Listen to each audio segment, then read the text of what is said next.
No,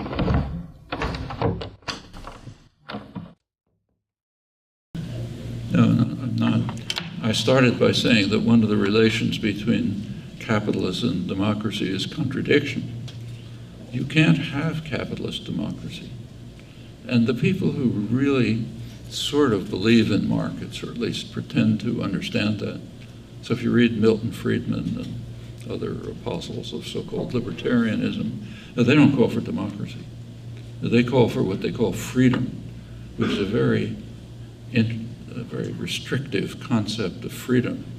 It's not the freedom of a working person to control their work, their lives, and so on. It's their freedom to submit themselves to control by a higher authority.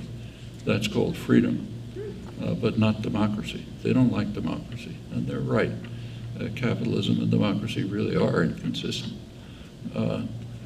Actually, what's called libertarianism in the United States is about as extreme an example of anti-libertarianism that you can imagine.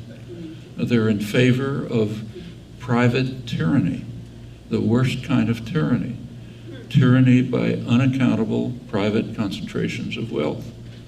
When they say, well, we don't want government interference in the market, they mean that. They mean, maybe they don't understand it, but if you think it through, it's pretty obvious. The kind of interference in the market they want to block is the kind that would permit unconstrained tyranny on the part of totally unaccountable private tyrannies, which is what corporations are. It's worth bearing in mind how radically opposed this is to classical liberalism. Now, they like to invoke, say, Adam Smith, but if you read Adam Smith, he said the opposite. He's famous for not, the claim is that he was opposed to regulation, government regulation, interference in markets. It's not true. He was in favor of regulation, as he put it, when it benefits the working man. He was against interference when it benefited the masters. That's traditional classical liberalism. This, what's called libertarian in the United States, which likes to invoke the history that they've concocted, is radically opposed to basic classical libertarian principles. And it's kind of astonishing to me that a lot of young people, say college students, are attracted by this kind of thing. I mean, you can, after all, read the classical texts. So take, say, Adam Smith. I mean, Adam Smith at the time, he's the icon, of liberty. He was considered to be a dangerous radical at the time because he was pretty anti-capitalist. It's sort of pre-capitalist era, but he was opposed to it. He condemned what he called the vile maxim of the masters of mankind, all for ourselves and nothing for anyone else. It's an abomination. Take the phrase invisible hand. Everybody's learned that in high school or college. Adam Smith actually did use the term, rarely, but take a look at how he used it. In Wealth of Nations, his major work, it's used once. If you look at the context, it's an argument against what is now called neoliberal globalization. And what he argued is this. He was concerned with England, of course. He said, suppose in England that the merchants and manufacturers invested abroad and imported from abroad. He said, well, that would be profitable for them, but would be harmful to the people of England. However, they will have enough of a commitment to their own country, to England, what's called a home bias in the literature. They'll have enough of a home bias so that, as if by an invisible hand, they'll keep to the less profitable actions, and England will be saved from the ravages of what we call neoliberal globalization. That's the one use of the term in Wealth of Nations. In his other major work, Moral Sentiments, term's also used once. And the context is this. Remember, England's basically an agricultural country then. He says, suppose some landlord accumulates an enormous amount of land and everybody else has to work for him. He says, well, that it won't turn out too badly. And the reason is that the landlord will be motivated by his natural sympathy for other people. So he will make sure that the necessities of life and the goods available will be distributed equitably to the people on his lands, and it'll end up with an equal, relatively equal and just distribution of wealth, as if by an invisible hand. That's his other use of the term. Just compare that with what you're taught in school or what you read in the newspapers. And it goes across the board, like everybody probably has read the first paragraphs of Wealth of Nations, which talks about how wonderful it is that the butcher pursues his interests and the baker pursues his interests. We're all happy. So we should be in favor of a division of labor. Everybody's read that.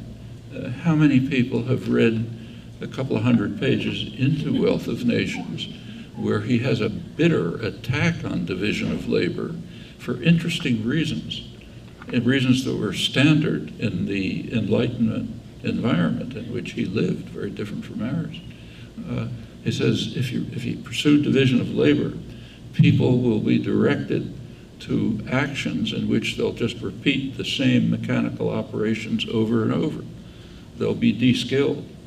Okay, that's the goal of management for 100 years, de-skill the workforce. He says that's what will happen if you pursue division of labor.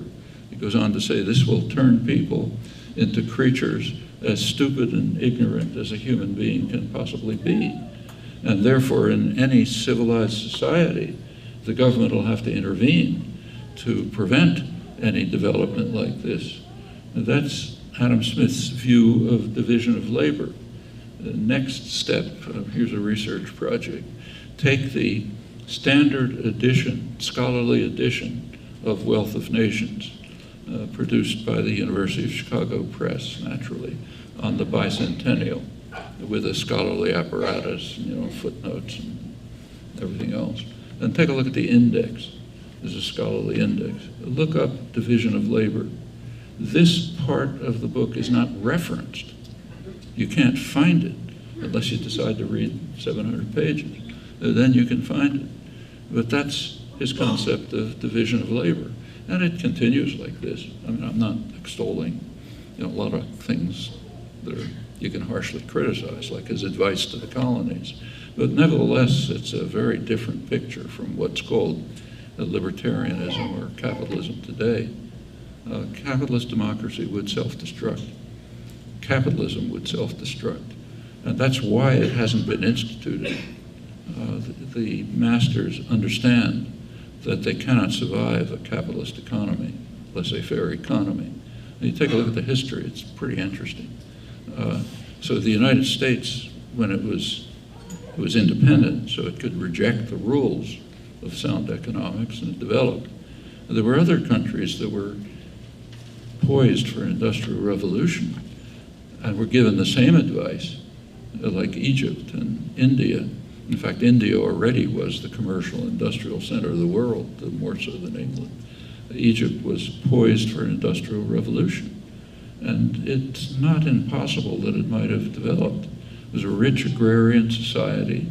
It had cotton, produced cotton. As I say, that's the main product, like oil today. And it didn't need slaves. It had peasants. It had a developmental government aimed at industrial development. It could have taken off, just as India could have taken off. But they were not free to reject sound economics because they were ruled by British force. So they were forced to accept sound economics. And Egypt became Egypt, and the United States became the United States. India went through a century of de-development until it finally got independence. That's what happens when you apply laissez-faire principles. In fact, that's essentially how the third world and the first world divided. You take a look at the countries that developed. They're the countries who violated the principles. England, the United States, Germany, France, the Netherlands. One country of the South one country developed, Japan, the one country that wasn't colonized and was able to pursue the same course that the rich countries developed.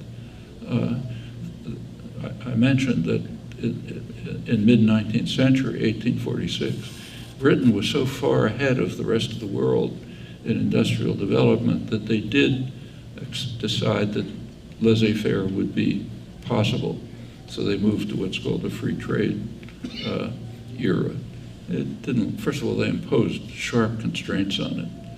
They cut off the empire, India.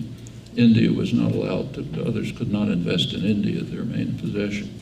And India was not allowed to develop. And there were other restrictions. But pretty soon, British capitalists called the game off because they couldn't compete. By the 1920s, they couldn't compete with Japanese production. So they literally closed off the empire to Japanese exports.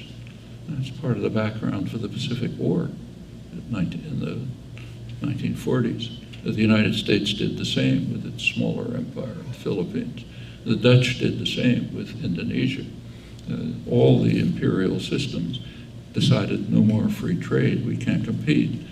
So they closed off the empire, meaning Japan had no markets, no resources, and they went to war. That's a large part of the background. The United States in 1945 did move towards laissez-faire. In fact, there was an important conference. The United States was basically running the world at that point, for obvious reasons. There was a hemispheric conference called by Washington, February 1945 in Mexico, where the Western Hemisphere was compelled to adopt an economic charter for the Americas, which banned any interference with market principles. The goal was, you read the State Department reports, to oppose the new nationalism in Latin America, which is based on the idea that the people of a country should benefit from the country's resources. That's evil. Can't allow that. It's Western and U.S. investors who have to benefit from their resources. So that was the economic charter of the Americas, imposed on the countries of the hemisphere, with one exception here. The United States did not follow those policies. Quite the contrary, as I mentioned. There was a massive development of a state-based economy with an industrial policy, the kind that created the modern high-tech economy. You can see it right across the river. Take a look at MIT, right? One of the main centers of this. If you looked at MIT in the 1950s, when I got there, it was surrounded by electronics-based high-tech firms like Raytheon and iTech, huge IT firms. You take a look at MIT today, take a look at the buildings. It's Novartis, Pfizer, and so on. The reason is completely obvious. During the 50s and the 60s, the cutting edge of the economy was electronics-based. So the way to get the public to pay for it was to scream Russians and to get them to pay higher taxes for the Pentagon. And then the Pentagon would fund the research and development, like my own salary, for example. I shouldn't complain too much. And and of course, so-called private industry was around there like vultures to pick up the products and the research and just market it. Well, since the 70s, the cutting edge of the economy has been moving towards being biology-based. So government funding has shifted. Pentagon funding is declining. Funding from the NIH and other so-called health-related government institutions is increasing. And the private corporations understand that. So now Novartis, genetic engineering firms and so on are hanging around trying to pick up the research that you're paying for so that they can market it and make profits. It's just transparent. It's in front of our eyes. And it takes a very effective educational system to prevent people from seeing it. It's virtually transparent. That's the way really existing capitalist democracy works. I'll say a final word about democracy, and then I'm afraid I have to leave. There's a major attack on democracy all the way through. But by now it's reached the point which is pretty remarkable. I mean, you take a look at one of the main topics in mainstream political science, I'm not talking about radicals, mainstream political science is comparing public attitudes with public policy. It's a fairly straightforward, it's hard work, but straightforward effort. We have the public policy, so you can see it. There's extensive polling, quite reliable generally, consistent in its results. It gives you a good sense of what public attitudes are. And the results of this are published in the major books and articles. I'll give you references if you like. The results are very straightforward. About 70% of the population, the lowest 70% on the income scale, are literally disenfranchised. Their opinions have no effect on policy. Their elected representatives don't pay any attention to them. That's one of the reasons why many of them don't bother voting. They're not going to pay attention to them anyway. You may not read the technical literature, but you understand it in other ways. As you move up the income scale, you begin to get a little more influence on policy. When you get to the top, and contrary to the Occupy movement, it's not 1%, it's more like 1/10 of 1%. When you get to the top, where the massive concentration of wealth is, they basically set policy. It's not democracy, that's plutocracy.